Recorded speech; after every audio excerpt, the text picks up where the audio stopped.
En ce temps-là, Jésus disait à ses disciples, « Soyez miséricordieux comme votre Père est miséricordieux.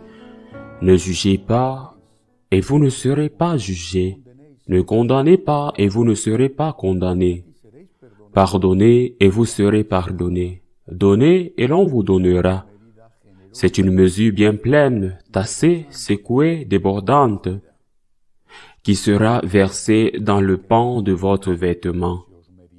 Car la mesure dont vous vous servez pour les autres servira de mesure aussi pour vous. » Acclamons la parole de Dieu.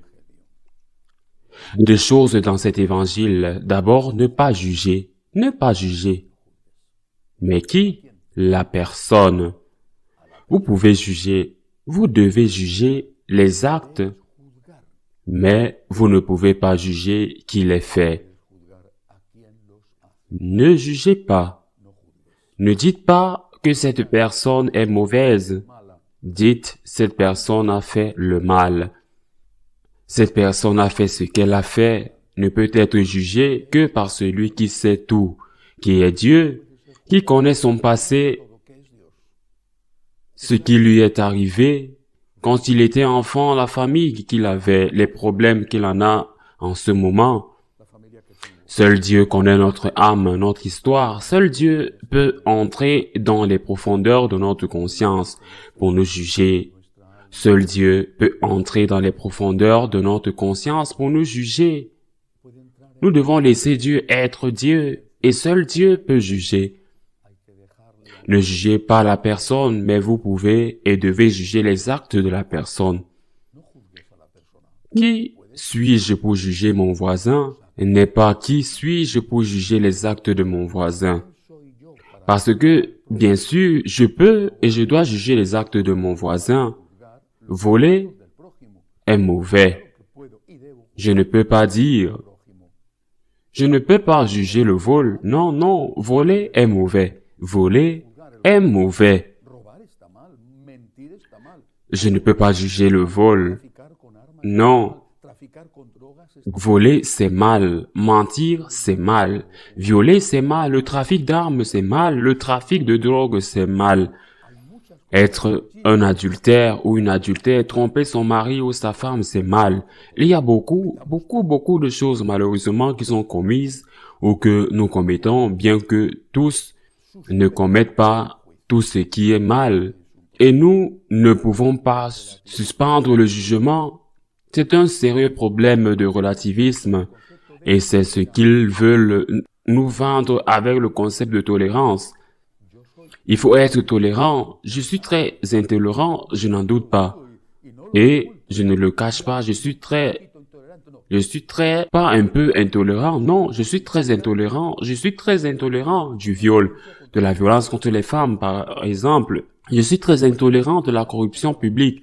Je suis très intolérant de la guerre. Je suis très intolérant de l'abus des enfants. Il y a beaucoup de choses sur lesquelles je suis très intolérant, mais je suis intolérant contre le mal, contre le péché, pas contre le pécheur. Je ne peux pas juger la personne. Je ne peux pas juger la personne. Je peux juger ce qu'il fait à la personne. C'est mal maintenant. Pourquoi il l'a fait? Dans quelles conditions? Je ne sais pas. Laissez Dieu jouer son rôle de Dieu, parce qu'en plus, et c'est la deuxième partie de ce message de l'Évangile, aujourd'hui, il va falloir aussi vous faire cela à vous.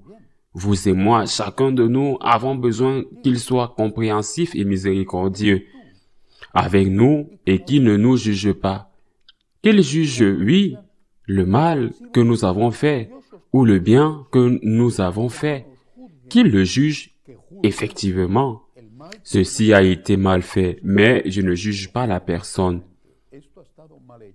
Quand on aime quelqu'un, et je pense que nous avons tous aimé ou aimons tous nos parents, nos amis.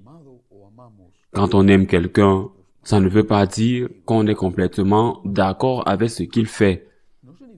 Peut-être qu'il y a des choses qu'il fait que vous n'aimez pas et vous le lui dites, mais vous ne vous séparez pas de lui. Une mère, un père reste la mère ou le père. de cette personne.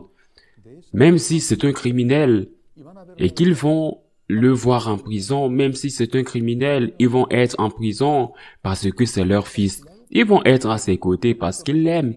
Mais cela ne veut pas dire qu'ils disent que ce que mon fils a fait est bien parce que tout ce que mon fils fait est bien. Non, mon fils a mal agi.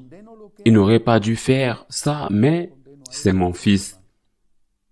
Je condamne ce qu'il fait, mais je ne le condamne pas en tant que personne. Nous avons besoin que cette mesure soit utilisée avec chacun de nous. Et le Seigneur nous dit clairement, la mesure que vous utilisez sera utilisée avec vous. Si vous êtes dur avec les gens, ils seront durs avec vous. Si vous passez votre temps à regarder la tache dans l'œil de quelqu'un d'autre, ils découvriront bientôt la planche dans votre propre œil. Nous avons besoin de miséricorde. Nous avons besoin qu'ils ne se détournent pas de nous parce que nous avons des fautes ou des péchés et nous devons faire de même avec les autres. La mesure que vous utilisez, ils l'utiliseront pour vous. Nous jugeons et condamnons les actes, mais nous ne pouvons pas juger les gens car c'est un attribut qui n'appartient qu'à Dieu. Seul Dieu peut dire, celui-ci est vraiment mauvais. Nous pouvons dire, ce que celui-ci a fait est mauvais. Et alors, nous pouvons trouver qu'un jour, ils diront de nous, je suis de son côté, même s'il a fait du mal, parce que seul Dieu sait s'il a fait du mal ou s'il est aussi mauvais. Ainsi soit-il.